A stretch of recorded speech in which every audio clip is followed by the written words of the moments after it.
Utah Senator Mike Lee says the virus assistance package passed by the House places an undue burden on employers. Senator says that plan could result in lost jobs unless the legislation is amended to allow a temporary enhancement to states' unemployment programs. One America's John Hines sat down with Lee to discuss the matter and has more.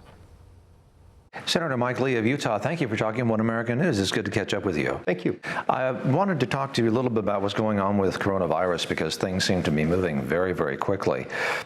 Senator McConnell said, I think yesterday, these are not ordinary times. This is not an ordinary situation, so it requires extraordinary measures. Talk about that a little bit if you can. People are suffering. We've got a disease component of this, and we're trying to control the spread of the disease. As a result, governments, including the federal government and state and local governments around the country, are doing a lot to try to encourage people to not do things that would spread the disease. In the process, that's creating its own ripple effect. That's creating its own set of problems. So we look at the unemployment, whether permanent or temporary unemployment that this is likely to cause.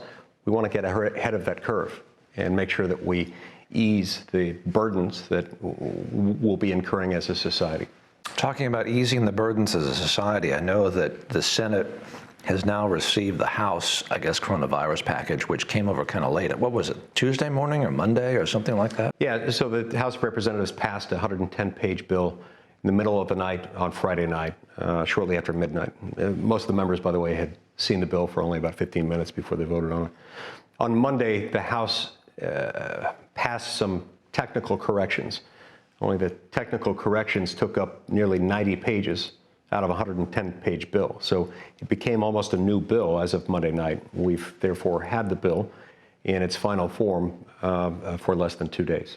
And so senators, I presume, are reading it, trying to digest what that is, what's in there, and contemplate some additional changes. I think Senator McConnell said that he wants to bring it up sometime very soon, probably in a matter of hours, I guess. Is that, where does it stand now, I guess, is what I'm asking. My understanding is that Senator McConnell wants to bring the bill up as passed by the House within the next few hours.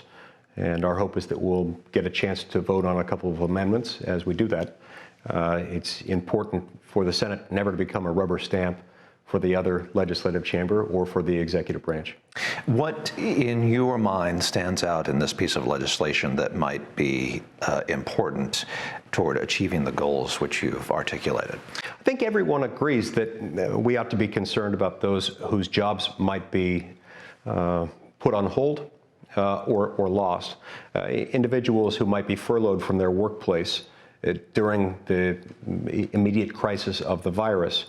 The question is how to pay for it. The House of Representatives bill just puts this burden on employers, and it does so in a way that is likely to put companies out of business.